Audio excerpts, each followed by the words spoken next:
समाचार सूरतથી સામે આવી રહ્યા છે। સુરતમાં યુવક અને યુવતીની મૃતદેહ મળ્યા હોવાની ઘટના સામે આવી રહી છે। આ સમગ્ર ઘટના સુરતમાં એક યુવાન અને યુવતીની રૂમમાંથી મૃતદેહ મળ્યા છે। ઊંઘના વિસ્તારમાંથી આ લાશ મળી આવી છે, જેમાં યુવક અને યુવતી મૃત હાલતમાં મળ્યા છે। પ્રેમિકાની હત્યા કર્યા બાદ ગળે ફાંસો ખાધો હોય તેવું વર્તાઈ રહ્યું છે। ઘટનાની જાણ થતાની સાથે જ પોલીસનો કાફલો છે તે પણ ઘટના સ્થળે દોડી આવ્યો હતો અને પોલીસ દ્વારા તપાસ પણ હાથ ધરાઈ છે। ઊંઘના વિસ્તારમાં સમગ્ર ઘટના બનવા પામી છે, જેમાં યુવક અને યુવતીનો મૃતદેહ મળી આવ્યો છે।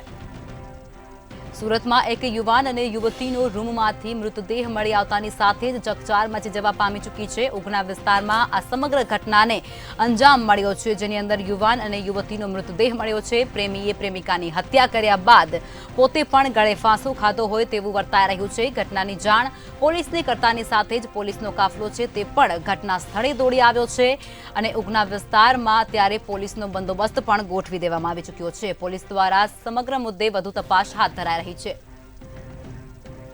તો આજ મુદ્દે વધુ વિગતો સાથે સંવાદદાતા દિવેશ પરમાર ફોનલાઈન પર જોડાઈ ચૂક્યા છે। દિવેશ, ઉગના વિસ્તારમાં યુવક અને યુવતીનો મૃતદેહ મળી આવ્યો ચૂક્યો છે, શું કહેશો આપ? લોકમાં જે પ્રકારે આ ઘટના બની છે તે સુરતના ઉધના વિસ્તારની છે। આ ઉધના વિસ્તારમાં એક યુવક અને યુવતીની રૂમમાંથી લાશ મળી આવી છે।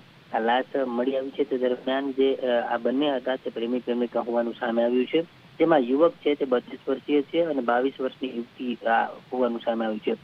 સમગ્ર મામલે હાલ તો પોલીસે તપાસ શરૂ કરી છે। મહત્વનું કહી શકાય કે જે પ્રકારે આ યુવતી અને યુવકનો મૃતદેહ મળ્યો છે તેમાં યુવતીને માથાના ભાગે ગંભીર ઈજા પહોંચી છે અને તેના કારણે મોત થયું છે, જ્યારે યુવાન જે છે તેણે ગળે ફાંસો ખાઈ દીધું છે।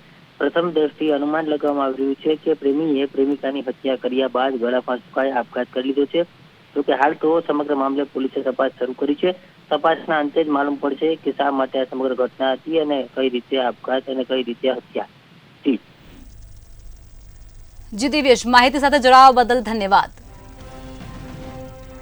તો આ સમાચાર સુરતથી। સુરતમાં યુવાન અને યુવતીનો એક રૂમમાંથી મૃતદેહ મળ્યા હોવાની ઘટના ઉગના વિસ્તારમાં બનવા પામી છે। પ્રેમીએ પહેલા પ્રેમિકાની હત્યા કરી અને ત્યારબાદ પોતે પણ ગળે ફાંસો ખાધો હોય તેવો અનુમાન। ઘટનાની જાણ થતાં પોલીસ પણ ઘટના સ્થળે દોડી આવે છે અને આ વિસ્તારમાં અત્યારે પોલીસ દ્વારા તપાસ હાથ ધરાઈ રહી છે। પોલીસનો ચાંપતો બંદોબસ્ત પણ ગોઠવી દેવાયો છે।